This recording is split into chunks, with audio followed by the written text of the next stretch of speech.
I'm Tom McLaughlin, and this is a 5-minute segment of an interview with Hillary Clinton in which I was able to question her about Benghazi. I was part of an editorial board which questioned her for an hour on Wednesday, December 29th, 2015, at the Conway Daily Sun offices in North Conway, New Hampshire. As this podcast begins, Secretary Clinton is finishing up her answer to the publisher, Mark Garang, who also addressed Benghazi. Then I interject. None of which is of any interest. Their whole purpose is to somehow derail me, which I understand. It's nothing but politics to them, but it's not just politics to me. I have a specific question about that, if I could interject. Sure. You mentioned the families, the Benghazi victims, and the discrepancy Mark brought up about you emailed to a conversation maybe to your daughter about it being an Al-Qaeda-like group, Ansar al-Sharia. Then you told an Egyptian diplomat in a phone conversation that it was a planned attack and not a protest. But then, when the bodies were brought back, you spoke to the family members and you told them, they say you told them that this was a spontaneous demonstration. And then on George Stephanopoulos asked you on This Week, did you tell them it was about the film? And you said no. Now, somebody's lying. Well, first let me say, well, not me, that's all I can tell you. But, people were incredibly emotionally distraught. Let's give everybody a little bit of breathing room here and recognize that I'm trying to remember what's in the public record and what isn't.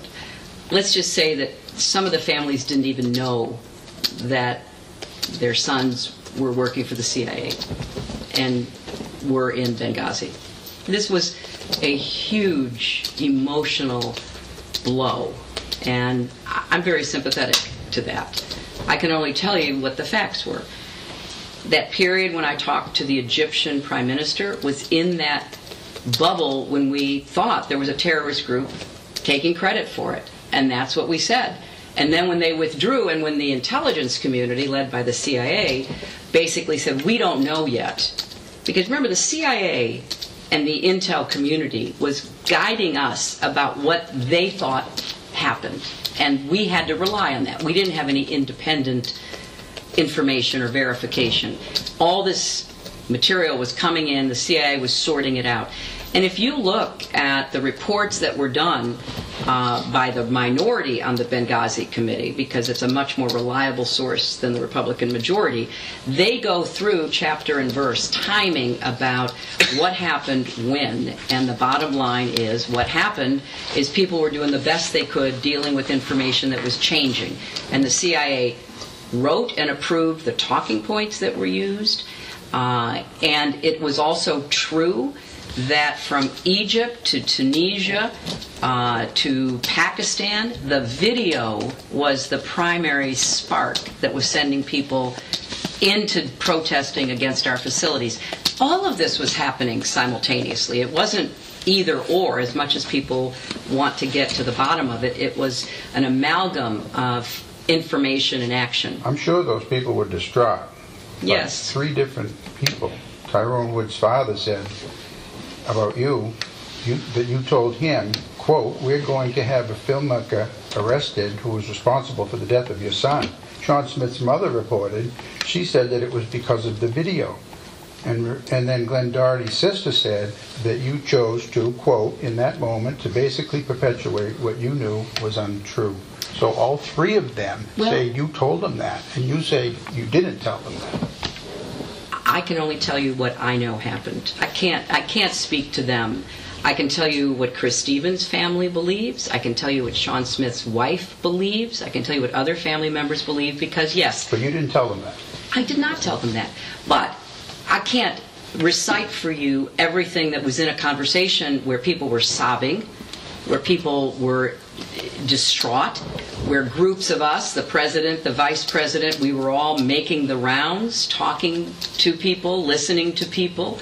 And I was in a very difficult position because we had not yet said that 2 of the 4 dead were CIA.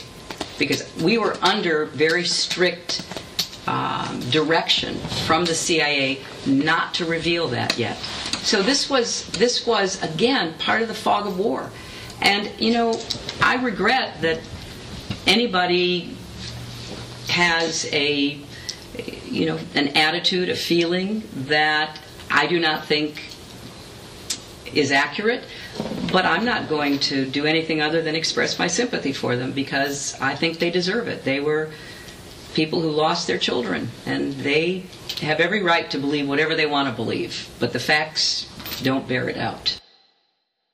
I let her go at this point, not because I wanted to, but I would like to have pursued what she said about the CIA writing the talking points, which wasn't true. But I was part of a team, and others were waiting to ask their questions, and we had a limited amount of time, so I stopped it there.